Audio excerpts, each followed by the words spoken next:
오늘 주시는 하나님 말씀은 마태복음 13장 20절로 23절입니다.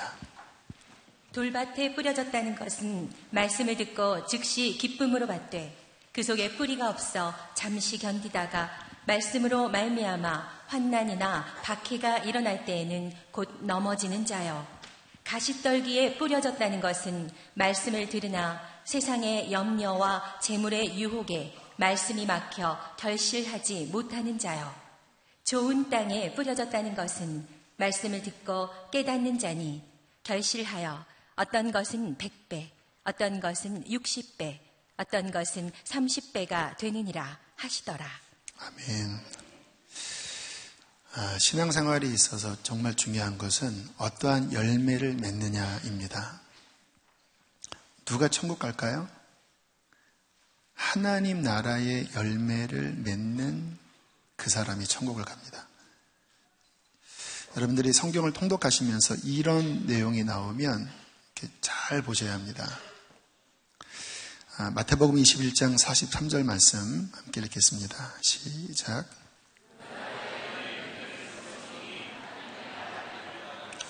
제가 10여 년 전에 구원에 관한 말씀을 연구하다가 이런 말씀 앞에 좀 충격을 받았습니다. 결국 열매에 따라서 그 사람의 참 믿음이 증거되어지는 거예요. 하나님 나라에 합당한 열매가 안 맺어진다면 감사도 없고 기쁨도 없고 늘 불평, 불만, 원망, 짜증, 세상 욕심 이러한 것이 내 마음에 꾸역꾸역 열매로 맺어진다면 어떻게 그 사람이 천국 백성이라고 할 수 있겠습니까? 하나님 나라의 열매가 아닌데요. 오늘 본문도 그 열매에 대한 말씀을 하시는데요. 저는 이 말씀 씨 뿌리는 비유라고 명칭을 하는데 구원에 관하여 연구하는 데 있어서 표본이 되는 말씀이라고 저는 여기고 있습니다. 잘 아는 내용이에요. 쉽습니다. 농부가 씨를 뿌리러 나가는데 네 종류의 밭이 있다라는 거예요. 근데 이게 각 사람들의 상태입니다.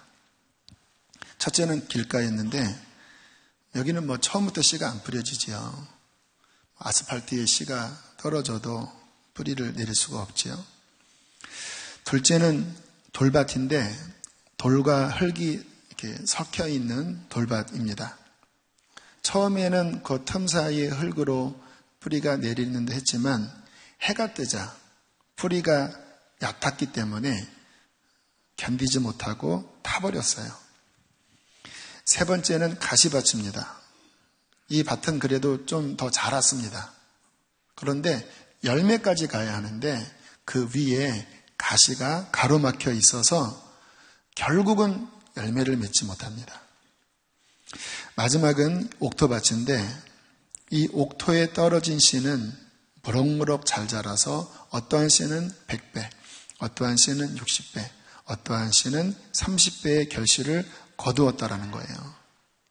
그런데 이 비유가 하나님 말씀을 듣는 사람들의 각양의 모습이라는 것입니다. 우리는 이와 같은 말씀 속에 나는 어디에 속해 있나를 살펴보셔야 합니다. 왜냐하면 구원 얻는 밭은 옥토밭밖에 없거든요. 열매가 안 맺었다면 그는 실패한 신앙이 되는 거예요. 이 비유에 우리가 살펴봐야 될 요소가 뭐냐면 씨앗이 자라나는데 많은 방해 요소가 있다는 거예요. 그리고 방해를 이기고 열매까지 가야 비로소 하나님의 기뻐하는 뜻이 완성된다는 거죠. 농사를 지어본 분은 이 내용을 이렇게 실감하게 될 겁니다. 실감할 겁니다. 요즘 텃밭 키우는 분도 많이 계시니까요. 이렇게 우리가 밭농사를 할 때 또는 뭐 이것저것 작물을 심을 때 잘 자라나는 식물이 있지만 이제 병충해가 들어서 고추 같은 거는 탄저병이 걸리죠. 탄저균에 탄저병 걸려서 고추가 시들어버리는 이러한 일이 생기죠. 열매 맺지 못하는 것입니다. 가끔 이렇게 이맘때쯤에 신문이나 뉴스에 보면 태풍이 불어서 논농사가 망치는, 그래서 농부들이 망연자실한 그러한 장면을 봅니다. 다 쓰러져 버린 거예요. 얼마나 안타깝습니까? 봄에 모내기 해서 잘 자랐는데 결국은 태풍을 못 이기고 벼가 쓰러져 버려요. 물론 다시 이제 볏짚을 세우기도 하지만 어쨌든 나달이 떨어지기도 하고 상하기도 하잖아요. 어떤 곡식은 잘 자라서 주인의 밥상에 오르는 풍성한 열매로 결실 맺어진다. 근데 이 농사, 씨를 뿌리고 거두는 이 이야기가 구원에 관한 비유라고 말씀을 하고 있습니다. 참된 신앙은 무엇이냐? 이 씨 뿌리는 이 비유, 열매 맺는 이것을 의미한다. 제가 3주 전에 설교 시간에 텃밭 이야기를 잠깐 했습니다. 그때 그 아내, 남편 이런 가정에 대한 말씀을 전하면서 제가 아내를 위해서 사택 뒤에 있는 작은 텃밭을 일구겠다고 이곳에서 말씀을 드렸는데 다음날 제가 실천을 했어요. 삽을 들고 그러니까 뭐 모래도 있고 아무튼 밭이 썩 좋지 않았는데 일단 제가 순종하는 마음으로 삽질을 하기 시작했습니다. 되게 힘들더라고요. 막 이렇게 흙을 이렇게 돋우는 이 작업을 하는 게 안 하다가 하니까 막 땀이 비 오듯 쏟아지고 막 근육이 막 풀리고 제가 한 일주일을 근육통을 앓았던 것 같아요. 그리고 이 쇠서랑으로 이렇게 흙을 긁어서 돌도 좀 골라내고 정말 숨이 턱까지 차오를 정도였는데 아내가 되게 좋아하더라고요. 그 다음날인가 그 다음날 배추 모종 사다가 심고 또 쪽파대를 거기다 이렇게 심었습니다. 그리고 비가 많이 왔잖아요. 20일밖에 지나지 않았는데 이게 기특하게 이렇게 자란 거예요. 20일 만에 저 배추가 저렇게 자라고 쪽파도 잘 자랐어요. 그래서 어제는 저 배춧잎을 따다가 샌드위치에 이렇게 넣어서 뭐 계란도 넣고 이것도 베이컨도 넣고 참 신선하게 먹었어요. 씨가 이제 열매까지 간 거죠. 오늘 주님의 비유와 같은 맥락의 말씀이지요. 이렇게 농사를 지어 씨가 자라 열매 맺는 게 너희 구원의 과정과 동일하다. 그래서 이 농사를 이해하면 리얼 크리스찬으로서 하나님이 기뻐하는 그 신앙을 이해하는데 중요한 안목을 가질 수 있다는 거예요. 그래서 오늘은 이 말씀 중심으로 말씀을 살펴보려고 합니다. 자, 먼저 씨가 무엇일까? 씨가 뭐죠? 하나님의 말씀이죠. 주님께서 친히 해석을 해주십니다. 마가복음 4장 14절 함께 읽겠습니다. 시작. 말씀이에요. 베드로전서 1장 23절.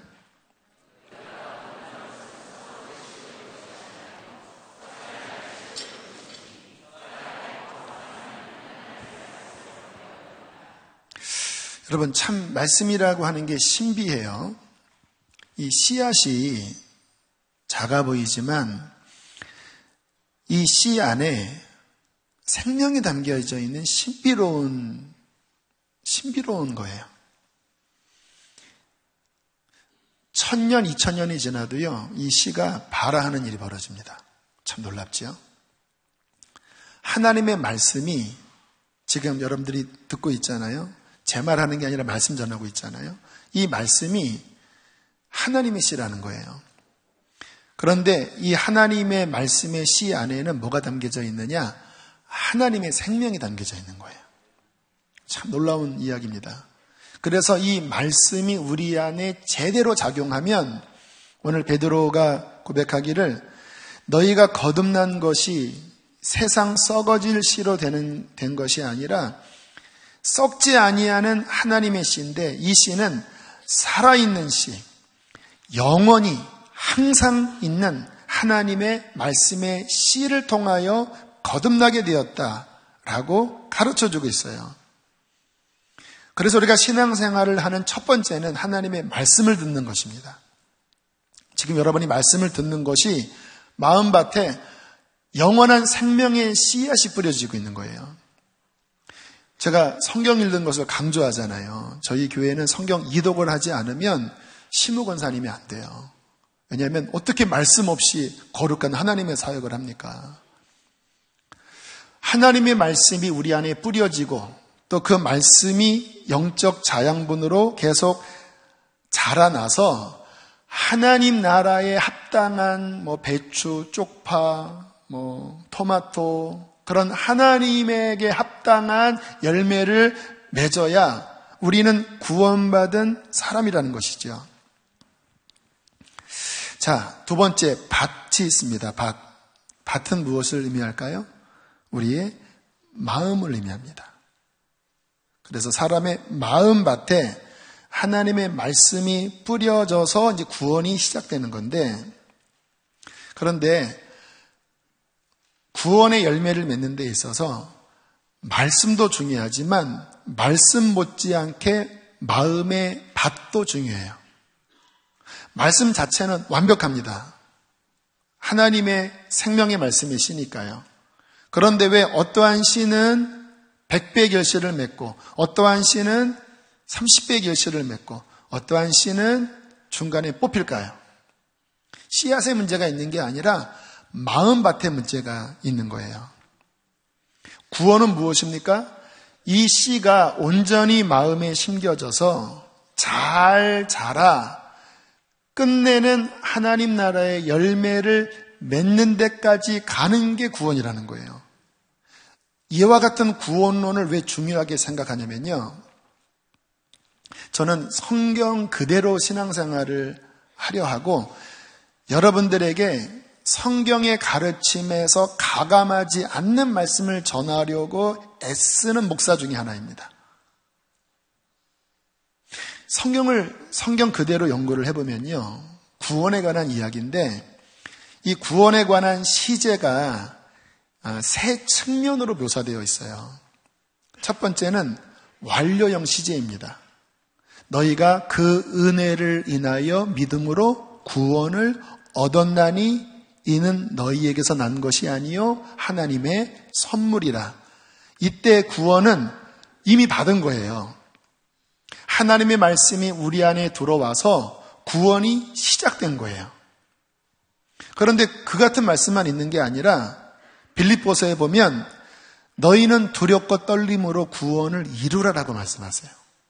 또 오늘 같은 이러한 말씀을 보면 하나님의 구원이 시작이 됐는데, 그런데 이 과정에 있어서 이 씨가 완성되어 열매를 맺을 수도 있고 아니면 중간에 뽑히는 이 중간 과정에 대하여 경고하는 말씀들이 나와요. 여러분, 성경을 가만히 읽어보면 특별히 서신서 있죠. 이 사복음서는 복음에 관한 말씀이고 사도행전은 이 복음이 어떻게 땅끝까지 전파되는지에 대한 복음의 역사에 대한 이야기인데, 그 이후에 나오는 서신서는 무슨 내용인지 아세요? 이 복음이 전파돼서 구원을 받은 교회가 하나님의 온전한 열매를 맺는 이 과정에 문제가 생길 때에 쓴 편지입니다. 이단이 들어오기도 하고 또 그 안에 갈등, 분열이 일어나서 열매가 탄저병이 걸리고 태풍이 불어서 뽑히려고 할 때 사도 바울이 편지를 써서 이 구원이 열매로 완성되도록 돕는 서신이 성경의 70%의 서신이에요. 무슨 의미냐면 구원론에 있어서 제가 왜 이 부분을 애타게 강조하냐면요, 많은 설교를 들어보면 첫 번째 완료형만 강조해요. 우리는 이미 구원받았습니다. 그래서 문제가 생겨도 문제가 아닙니다. 구원은 따놓은 양상입니다. 그래서 아니래요. 근데 성경은 안일하게 이야기하지 않거든요. 이렇게 병충해가 오고 또 이러한 마음의 문제가 있을 때 어떻게 이것을 이겨 이 씨앗이 목적하는 하나님의 나라에 합당한 열매를 맺어 구원을 완성할 것인가에 대한 강조가 성경에 아주 많이 나와 있어요. 그래서 저는 리얼 크리스찬 설교를 하면서 성도들이 이 부분을 이해하기를 바라는 거예요. 그래야 경각심을 갖거든요.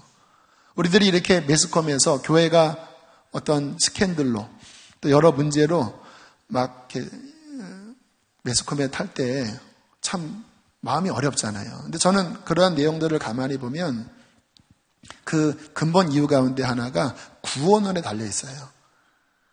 목회자들이 또 많은 성도들이 지금 이와 같은 말씀에 경각심이 없어요. 그러니까 그런 행동을 하면서도 나는 괜찮아. 이미 병들고 있거든요. 하나님 나라 열매를 맺는 게 아니라 세상적인 열매를 맺고 있거든요. 근데 이 같은 구원론을 이해하면 경각심을 가지고 회개하고 다시 올라갈 텐데 이 부분을 사탄이 가려버린 것 같아요. 제가 보기에는. 그러니까 그렇게 살면서도 무감각해버렸습니다. 양심이 화이 맞은 것 같아요. 그래서 저는 이 시대에 교인들이 또 목사들이 이와 같은 말씀 속에 늘 자신의 신앙을 점검하고 온전한 열매를 향하여 나아가려면 어떻게 해야 되는지에 대하여 관심을 가져야 한다고 믿습니다. 근데 성경의 일부분 다 그런 내용들이에요. 마지막 세 번째 시제는 무엇일까요? 주님 나라 임할 때 우리가 죽어 천국 가서 구원이 완성될 때 더 이상 실패가 없는 그 완전한 열매에 대하여 찬양하는 내용이 구원의 미래형이죠. 근데 우리는 이 중간에 있어요. 구원이 시작됐는데 아직 완성되지 않은 열매를 맺는 데 있어서 시험과 싸워 이겨야 하는 과정 중에 우리가 있다라는 것입니다. 자, 이 밭을 좀 더 구체적으로 살펴볼 텐데요. 길가밭, 마음이 아스팔트입니다. 그러니까 아무리 씨앗을 던져도 이거는 뭐 꿈쩍도 안 하죠. 이번 명절 때 혹시 가족들 중에 이 같은 분들을 여러분들은 접할 거예요.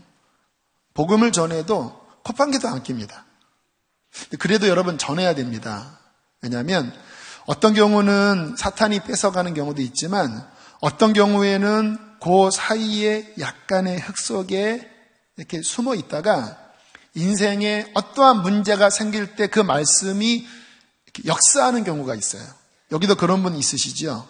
어릴 때 누군가에게 말씀을 들었지만 마음이 길가박히였기 때문에 반응을 하지 않았어요. 그런데 내 인생에 어려움이 왔을 때 그때 들었던 말씀이 움직여요. 하나님이 그 말씀을 보존해 주신 거죠. 그런 의미에서 듣든지 아니 듣든지 씨앗을 뿌리는 것은 굉장히 중요하다고 할 수 있겠습니다.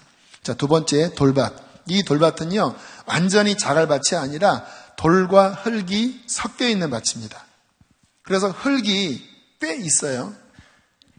처음에 이 씨앗이 떨어졌을 때 흙 위에 떨어졌기 때문에 이렇게 뿌리를 내립니다. 20절 한번 읽어보실까요? 시작.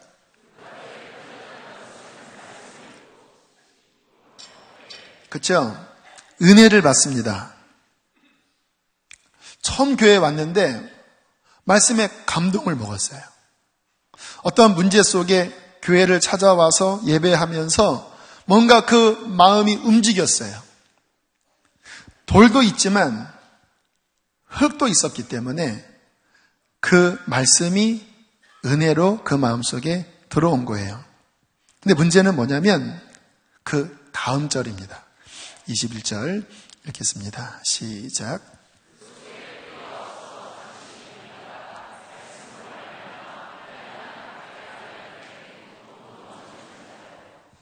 마음에 돌들이 많으니까 이 뿌리가 깊게 못 내리는 거예요. 내려가다가 얕게 걸려버렸어요. 돌을 뚫을 수는 없잖아요. 그리고 좀 시간이 지나자 해가 뜨네요. 어떤 일이 벌어진 걸까요? 뭔가 문제가 일어나는 거예요. 여러분, 우리가 하나님의 말씀을 받아들여서 예수님을 주인 삼아 신앙생활을 한다고 하는 것은 이제 그분의 명령에 순종하기 시작하는 거예요. 그분의 명령에 순종하려고 하면 이 세상에서 저항을 느끼기 시작합니다. 예를 들어서 이번 설 명절에 어떤 가정은 제사 문제 때문에 고민하는 분이 있을 거예요. 내가 이제 예수님 제대로 믿기로 했는데, 제자 훈련 시작했는데, 이 제사 그동안 그냥 눈 감고 어쨌든 함께 절하면서 주여 이렇게 했는데, 이제는 이게 걸리네요. 이 같은 상황 속에서 이것을 뚫고 나가면, 이 돌을 갈아엎고 하나님 당신만 나의 왕이십니다, 내가 욕을 먹는다 할지라도, 이것 때문에 내가 손해를 본다 할지라도 하나님 지키게 해주십시오 하고 돌파하면 뿌리를 내리는 건데, 이 돌밭은 그거를 넘을 힘이 없어요. 그러니까 막 고민하다가 그냥 그 제사에 참여해버리고, 그리고는 마음이 찝찝하고 괴로우니까 내가 이렇게 괴로울 바에야 내가 교회를 더 이상 나가지 말아야 되겠다. 마음이 평안한 게 아니라 힘들기만 하다. 그러면서 뿌리가 뽑혀버리네요. 이러한 일들이 저는 목회하면서 굉장히 많이 경험되어졌어요. 교회에 오신 분들이 말씀 듣고 은혜 받고 이 세상에 세파에 찌들어 살다가 막 구원을 받음으로 나아가는데, 얼마 지나지 않아서 그 말씀 때문에 뭔가 도전이 올 때 굉장히 많은 경우 이게 못 넘기는 거예요. 그리고는 신앙이 식어져 버리고 실족해서 교회를 떠나는 그러한 일들을 제가 교육전도사 할 때부터 많이 겪으면서 참 마음이 힘들고 괴로웠습니다. 혹시 이 가운데 그러한 어려움에 들어가려고 하는 분이 있다면 여러분 기억하십시오. 당신의 영혼이 달린 문제입니다. 그렇게 떨어진 사람이 다시 하나님께 돌아오는 회복의 은혜를 입지 못해서 죽게 된다면 어떤 일이 벌어질까요? 눈을 뜨면 지옥에 있겠죠. 여러분, 죽음이라고 하는 거는요, 어떤 식으로 될 거냐면 하고 눈을 떴는데 몸 바뀐 거예요. 갑자기 사고가 나고 아니면 심장이 멈추고 무슨 일이 생겨서 했는데 눈을 떠봤더니 몸 밖에 있는 거예요. 처음에는 내가 살았나 죽었나 아마 헷갈릴 수도 있을 거예요. 이게 뭐지 이게? 그리고는 영원한 지옥으로 떨어질 때 그때 그에게 떠오르는 생각은 하나밖에 없을 것입니다. 순교는 통장도 아니고 다른 어떠한 것도 아니라 내가 왜 그때 그 시험을 이기지 못하고 구원의 주님으로부터 내가 떨어져 버렸나. 별거 아닌 것 가지고 실은 시험 든 거죠. 이 영원한 이 세계에서 천국과 지옥의 갈림길에서 구원받지 못했을 때 내가 이 생애에서 넘지 못한 그 시험은 그 어떠한 것도 큰 것이 아니에요. 무엇이 큰 것입니까? 사람? 아니면 가족에게 욕먹는 것? 돈 좀 잃어버리는 것? 영원 앞에 무엇이 큽니까? 아마 그때 땅을 치며 후회할 거예요. 내가 그때 왜 떨어졌나? 시험을 이겨야 구원의 열매를 맺을 수 있습니다. 이기시길 바랍니다. 자, 오늘의 본론은 세 번째입니다. 이 세 번째 가시밭은 아마 여기 있는 저를 포함한 모든 사람들에게 해당되는 밭일 거예요. 자, 22절 함께 읽겠습니다. 시작.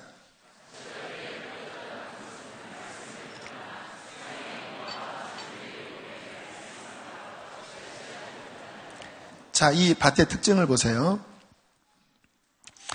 이 씨는 분명히 그 밭에 떨어져서 잘 자랐어요. 뽑힌 게 아닙니다. 잘 자랐어요.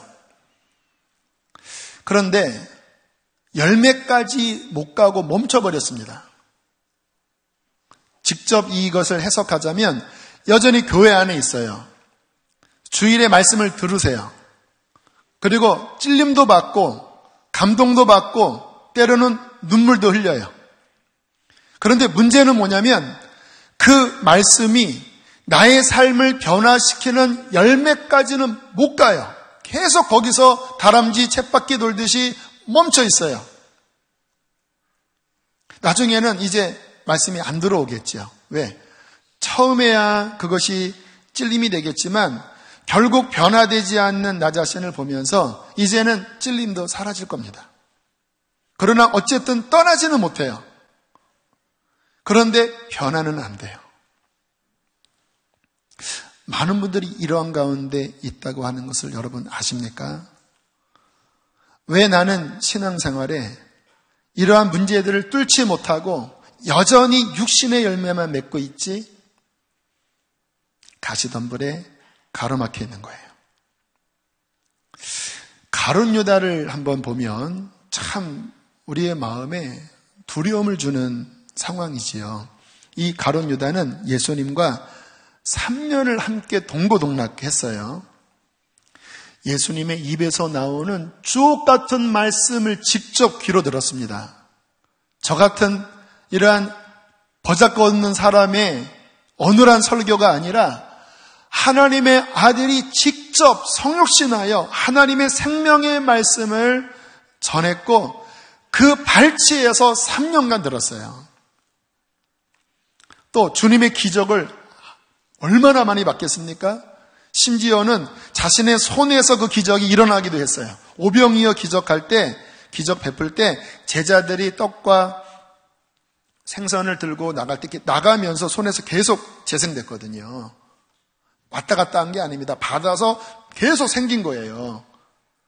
가룟 유다가 이 손에서 이 기적을 직접 경험한 거예요. 그런데 가룟 유다가 처음에는 하나님의 말씀이 좋아서 또 예수님이 너무 믿을 만한 분이기 때문에 그분을 쫓은 건데, 다시 말하면 이 씨가 이 안에서 자란 건데 어느 순간부터 더 이상 자라지 못하고 있었다라는 거예요. 은혜 아래 있었지만 그 안에 씨는 멈춘 상태에 있었다라는 거예요. 왜일까요? 가시덤불이, 너무나 질긴 견고한 가시덤불이 그 안에 있었어요. 아마 주님께서 경고하셨을 것입니다. 성경에 보면 그런 뉘앙스의 말씀들이 나오거든요. 그런데 결국 뽑아내질 못했어요. 이 가시덤불은 탐욕이었습니다. 요한복음 12장 6절 함께 읽어보실까요? 시작.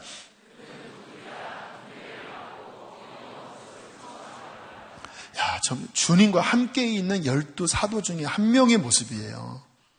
그는 도둑이라 이 헌금, 이 재정 담당이었거든요.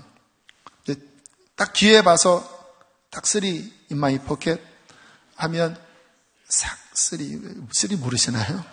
쓰리꾼 그런 거 있습니다. 아무튼 싹 in my pocket 하고 은근히 10개 중에 한두 개 싹 빼고 그리고 아무도 안 받지 하고, 이게 늘 습관화된, 주님과 함께 살면서도 이 마음 안에 가시덤불이 얼마나 질긴지 그는 이 탐욕을 이기지 못했다라는 거예요.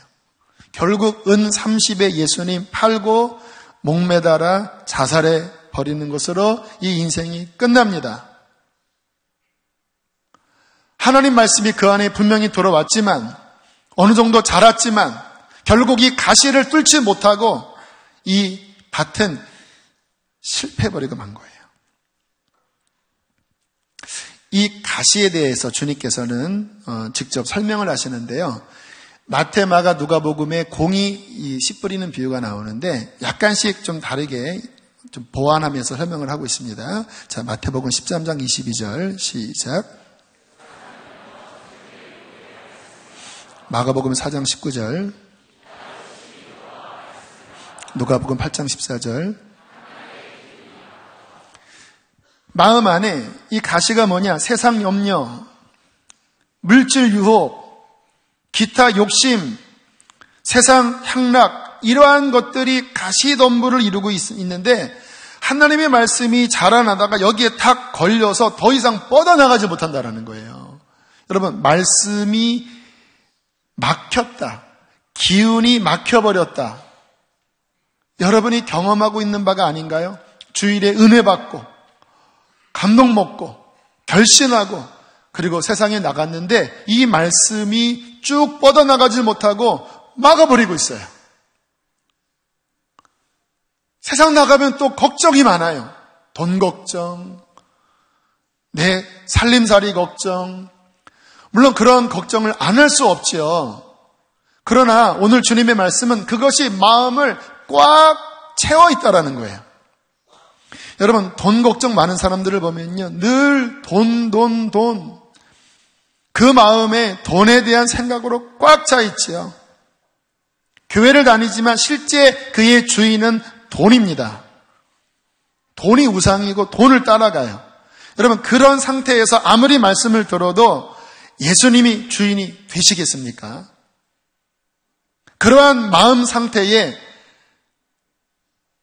신앙생활을 하면서 천국 갈 수 있을까요? 오늘은 좀 돌직구를 날리고 싶어요. 하나님 말씀 앞에 한번 정면으로 서보세요.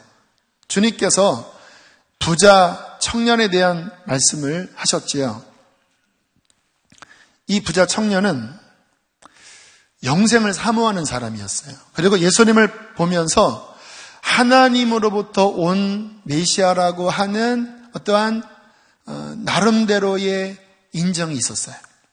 그래서 주님이 지나가실 때 달려와서 무릎을 꿇고 주님께 이렇게 질문합니다. 선한 선생이여, 어떻게 하여야 영생을 얻을 수 있겠습니까?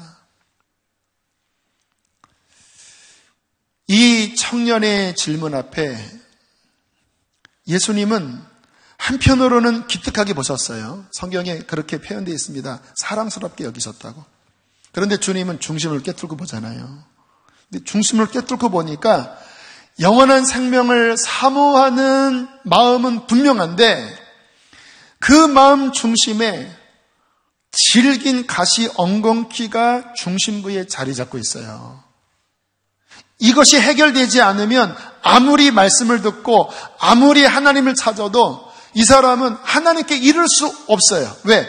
너무 강한 이 세상에 대한, 물질에 대한 욕심이 꽉 차 있으니까. 주님께서 그거를 보시면서 너무 안타깝게 여기셨죠. 왜?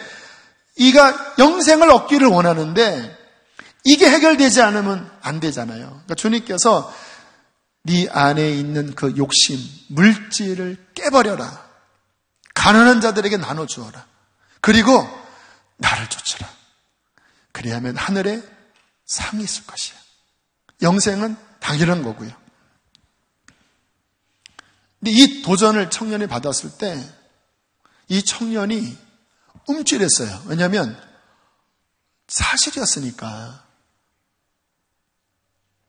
이 주님의 영생에 대한 이 제안 앞에 이 마음에 굉장한 갈등을 순간합니다. 왜냐하면 이 가시가 가로막힌 것이 느껴졌거든요. 그런데 이 청년은 이것을 걷어내지 못하고 성경 표현 그대로 보면 울상이 되어 돌아갔더라. 슬픈 기색을 띠고 등을 돌려 자기 갈 길로 갔더라. 그 모습을 묵묵히 보시면서 주님이 제자들에게 이렇게 말씀하십니다. 마가복음 10장 24절 25절 읽겠습니다. 시작.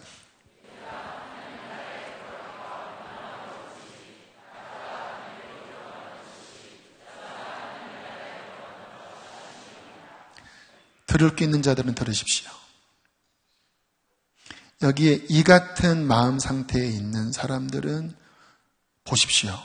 이 말씀을 보십시오. 하나님 나라에 들어가기가 얼마나 어려운지 낙타가 바늘귀로 들어가는 것이 부자가 하나님 나라에 들어가는 것보다 쉬우니라. 천국 못 간다. 이 마음에 물질이 사로잡고 있는 사람들은 천국 못 가. 마태복음 6장 24절은 이렇게 또 말씀하십니다. 읽겠습니다. 시작. 여러분, 여기서 재물은 원어로 만몬이에요. 많이 들어봤죠? 근데 이 만몬의 원어적인 의미는 단순한 물질이 아닙니다. 신의 속성을 가진 물질 신이 만몬 신이에요. 그러니까 하나님 신과 이 물질 신이 같이 너희 마음을 차지할 수 없어. 하나님이 주인이면 이 물질을 섬기는 물질이 주인된 돈 물질의 전전긍긍하는 이거 깨어버려야 하고, 만약에 그게 너희 주인이라면 하나님은 너희 마음에 들어올 수 없다고 말씀을 하는 거예요. 이 같은 말씀에 아마 고민이 되는 분 많으실 거예요. 여러분, 오늘 현대처럼 정말 만몬이 강력한 위력을 발휘하는 때가 언제 있었겠습니까? 요즘 돈에 살고 돈에 죽어요. 이 돈 문제면요, 가족도 없더라고요. 부모님 돌아가시고 그 유산, 얼마 되지 않은 유산 앞에 자식들이 영정사진 앞에서 돈 가지고 싸워요. 누가 좀 더 몇백만 원, 몇천만 원 더 받겠다고. 돈이 신인 거지요. 여기도 그런 분들이 있다면 회개하셔야 합니다. 하나님과 만몬을 겸하여 섬길 수가 없는 것입니다. 신앙은 뭔지 아세요? 돈에게 경배하지 않고 하나님이 주인이 되는 것입니다. 사탄이 예수님을 시험할 때 예수님이 인간의 대표로 오셨거든요. 육신을 입고 오신 거죠. 그래서 인간이 겪을 시험을 겪으셨습니다. 근데 이 광야에서 40일 금식하시고 마지막 시험이 뭔지 아시죠? 사탄이 천하만국 영광을 다 보여준 다음에 이렇게 제안합니다. 내게 절하면 이 모든 것을 너에게 줄 것이다. 다시 말하면 너는 물질을 섬겨라, 이 말이에요. 그때 주님께서 뭐라고 응수하십니까? 마태복음 4장 10절입니다. 시작.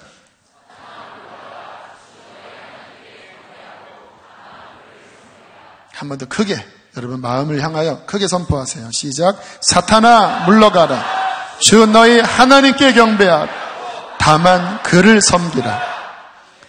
신앙은 하나님이 주인이 되시고 하나님만 경배하는 것입니다. 이때 가장 큰 적수는요, 다른 게 아닙니다. 돈입니다. 여러분 11조에 대해서 한번 적용을 해볼까요? 현대 교인들 중에 11조 안 하는 분들이 많아요. 인터넷 보니까 11조는 구약 율법이라고 이상한 강변도 하더라고요. 여러분 11조는 율법이 아닙니다. 이 성경의 흐름에 율법은 출애굽기 모세 시대 때부터 율법이 시작이 돼요. 근데 이 모세 시대 이전에 이미 하나님은 선복음을 이미 열으셨어요. 아브라함의 믿음을 통하여. 근데 이 아브라함의 믿음을 보면요, 성경에 멜기세덱에게 전쟁에 승리한 다음에 멜기세덱에게 10분의 1을 바치는 신비로운 장면이 나와요. 근데 이 멜기세덱은 예수님을 예표하는 존재거든요.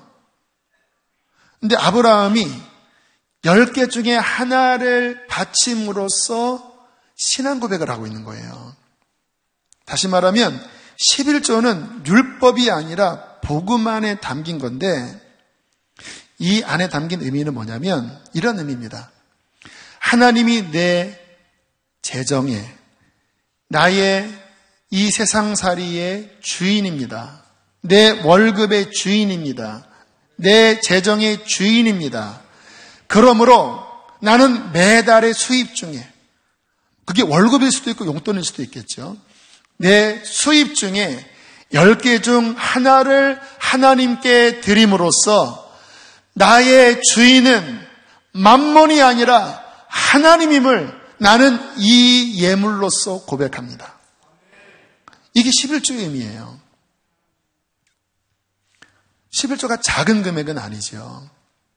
그러니까 자꾸 이런저런 이유를 대면서 안 내요. 적당한 감사원금으로 그냥 이렇게 무마시켜버려요. 여러분, 이 부분을 넘어설 수 없는 사람이 과연 예수님이 주인이라고 할 수 있을까요?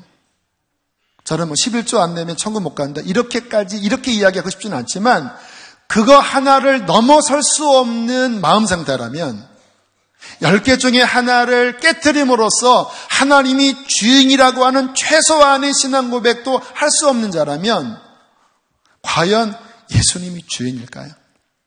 주님을 위해서는 10의 1조가 아니라 생명도 드려야 하는데 10개 중에 하나도 아깝게 여긴다면 어떻게 그 믿음이 하나님 앞에 온전한 믿음이 될 수 있겠습니까? 저는 아니라고 생각을 해요.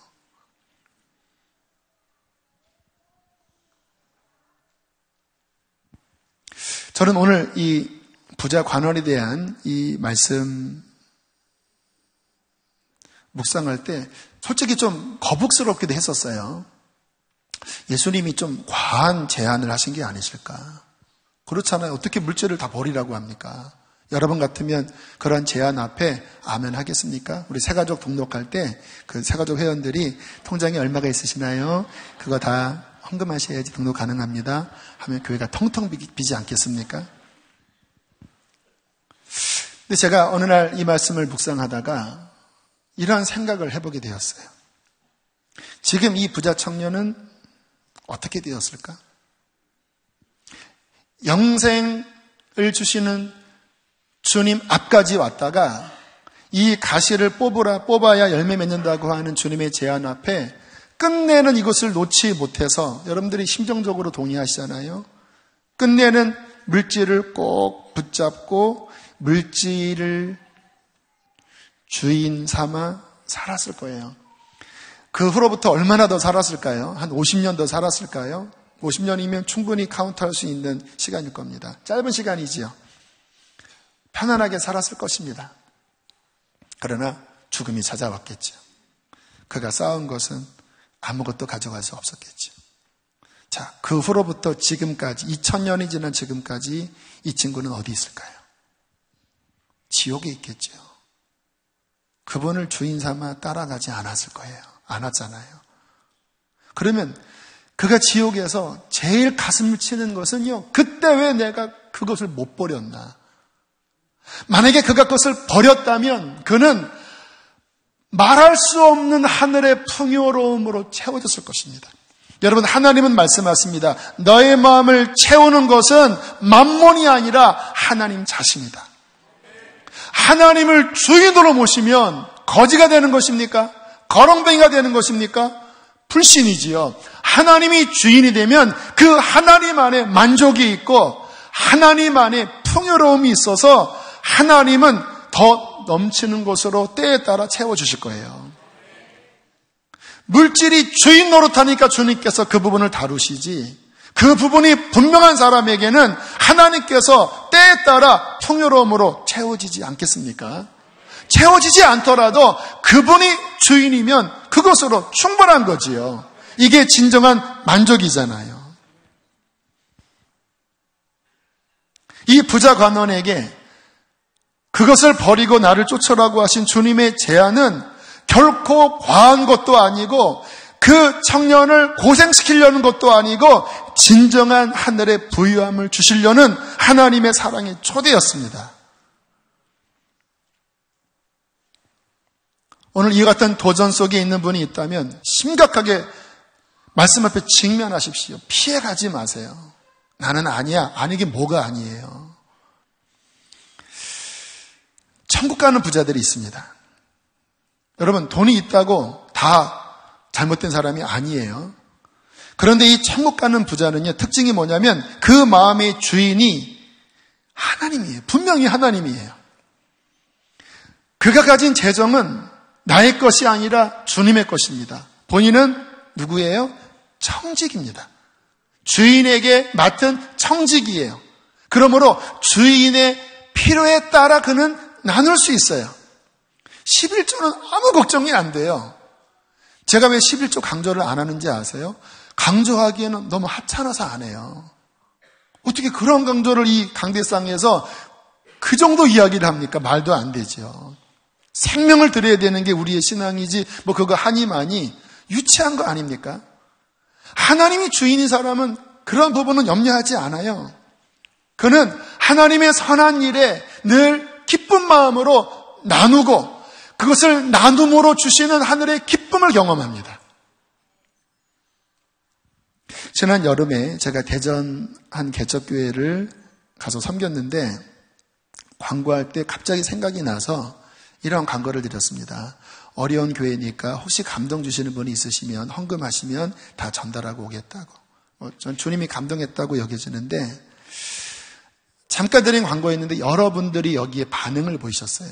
하나님의 감동을 주셨습니다 하면서 이렇게 10만 원, 50만 원, 100만 원 이렇게 헌금을 해서 한 500만 원 정도의 헌금을 제가 모아서 일부분은 사모님 출산이 앞두고 있어서 출산용으로 드리고 나머지는 제 교회에 헌금을 했어요.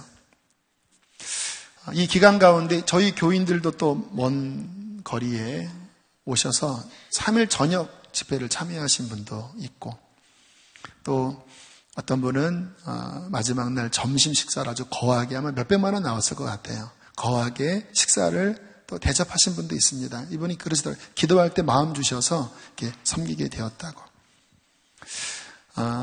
별것 아닌 것일 수도 있어요. 그러나 여기서 중요한 것은 뭔지 아세요? 이분들에게 있어서 물질이 하나님의 지배를 받고 있다는 거예요. 주께서 감동하시면 언제나 그 주님의 명령 앞에 자신의 것들을 흘려보낼 수 있는 그러한 청지기 정신이 있다는 거예요. 저도 사례비 거절하고 또 제게 있는 거 다 털어서 아무튼 100원짜리까지 있는 거 다 털어서 헌금을 하고 왔어요. 아니 제 금고에는 몇만 원 있긴 했는데 가져간 것은 다 털어놓고 왔다라는 거예요. 저는 항상 정확하게 이야기하고 싶어서 이야기하는데 너 그 몇만 원 있었잖아. 그거는 통장에 이 금고에 있었던 거고. 몇 주 전에 카톡이 왔습니다. 그 교회 교인으로부터 이러한 내용이었습니다. 목사님이 오고 간 후에 우리 담임 목사님이 큰 위로와 격려를 받았고요. 그리고 새 가족 2명이 등록을 했대요. 이런 설교를 제가 한 번인가 2번 했었는데 그 설교를 듣고 주변에 있는 좀 일꾼들 2명이 등록을 해서 우리 교회가 힘을 얻고 있습니다 하는 아름다운 간증을 듣고 참 기뻤습니다. 자, 보세요. 오늘 말씀과 연결시켜 볼게요. 주님께서 주신 말씀, 감동, 그분의 주되심. 세상 염려, 물질 이런 거 다 가시덤불 뽑아버리고 그분이 내 안에 주인 되셨는데 이 상황에서 그 말씀이 뻗어나간 거예요. 누군가에게는 얼만큼, 누군가에게는 얼만큼, 저는 이런 것들을 거절하고 이렇게 하는 요 시간 속에서 말씀이 뻗어나간 거예요. 그리고 어떤 일이 벌어졌습니까? 그 교회 안에, 작은 개척교회 안에, 목사님 안에, 교인 안에 하나님 나라의 아름다운 열매를 맺었습니다. 위로와 격려, 교회의 일정량의 회복, 주님 보시기에는 비록 2박 3일의 짧은 시간이었지만 이러한 저러한 하나님의 흐름 속에서 그 교회 안에 아름다운 열매를 맺고 하나님은 기쁘게 받으셨어요. 주님께서 우리를 부르신 거는요, 이와 같은 열매를 맺게 하려 하여 부르신 거예요. 요한복음 15장 16절 함께 읽겠습니다. 시작.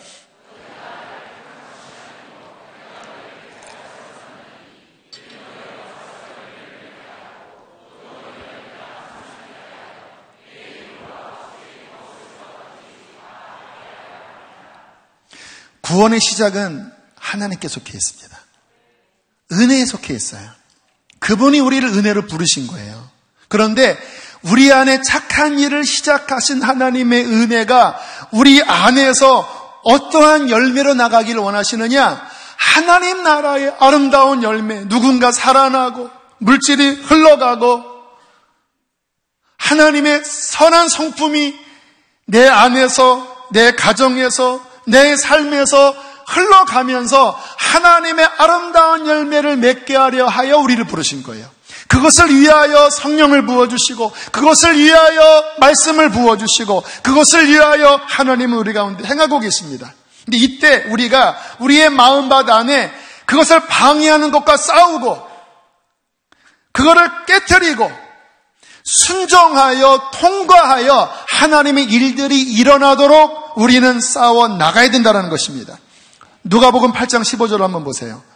어떠한 사람이 열매를 맺는 자인가? 함께 읽습니다. 시작.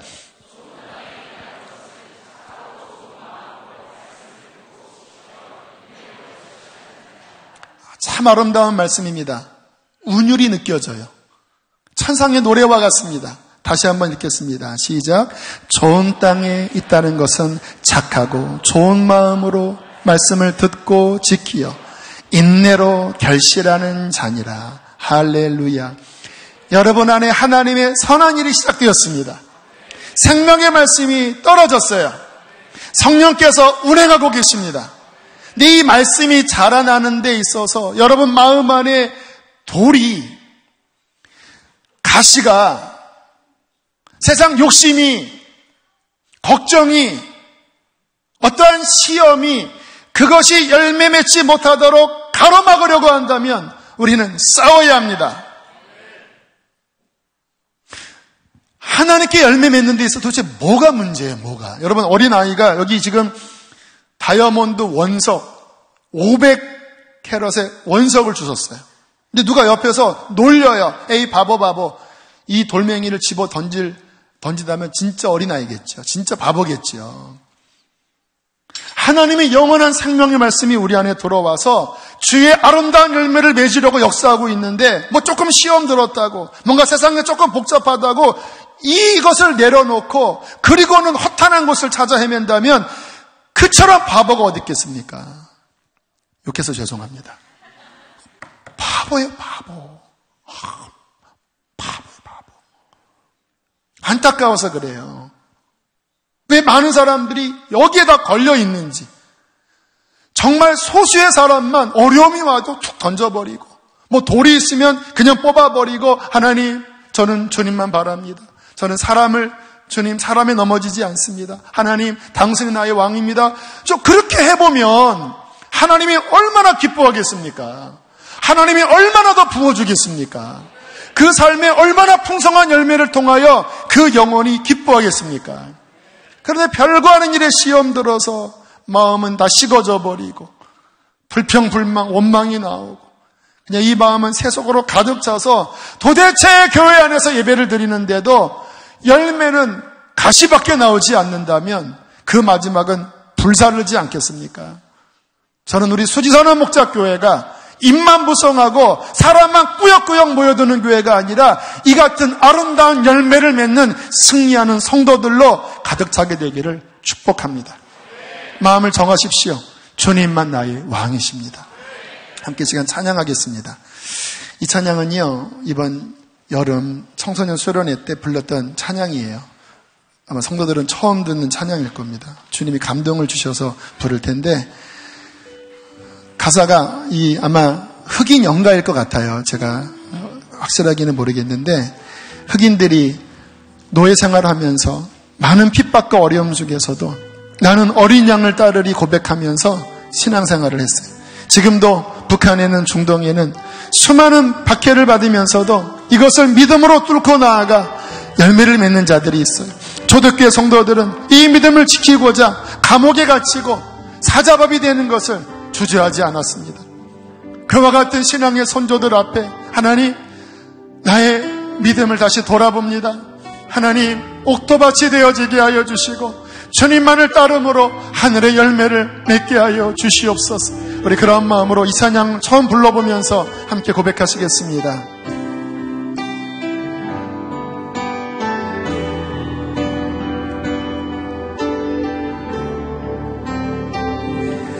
나는 어린 양을 따르니 온 마음 다해 온 마음 다해 그의 명령에 순종하니 나는 어린 양을 따르니 나는 어린 양을 따르니 온 힘 다해 온 맘 다해 그의 명령에 순종하니 나는 어린 양을 따르니. 한 번 더 고백할 텐데요, 이렇게 영적으로 힘이 빠진 분들이 많이 계신 것 같아요. 하나님, 다시 내게 힘을 주십시오. 다시 일어나 푯대를 향하여 달려가게 해주십시오. 하나님은 나에게 많은 은혜를 주셨습니다. 작은 시험 앞에 주님, 나는 물러서지 않을 겁니다. 나는 무너지지 않을 것입니다. 하나님을 위하여 열매를 맺을 것입니다. 주여, 은혜를 주시옵소서. 나는 어린 양을 따르리 온 힘 다해 온 마음 다해 그의 명령에 순종하리. 나는 어린 양. 그러한 사람은 오른손을 주 앞에 들어 고백하십시오. 나는 어린 양을 따르리 온 힘 다해 온 마음 다해 그의 명령에 순종하리. 나는 어린 양을 따르리. 우리 주여 크게 한번 부르시고 주님을 따르게 해달라고 기도하겠습니다. 주여, 하나님, 주님 나라를 바라봅니다. 이러므로 우리에게 구름같이 둘러싼 허다한 증인들이 있으니 인대로서 당한 형제를 경주하며 믿음의 주여 온전하게 하시는 예수 그리스도를 바라보자. 주님을 바라봅니다. 하나님, 천국을 소원합니다. 주여, 은혜를 주세요. 연약한 우리의 믿음을 일으켜주세요. 돌뿌리에 걸려 넘어지지 않게 해주세요. 가시에 가로막히지 않게 해주세요. 하나님, 은혜를 더하여 주세요. 주님, 결단하기를 원합니다. 주여, 하나님, 연약한 우리에게 힘을 주십시오. 주여,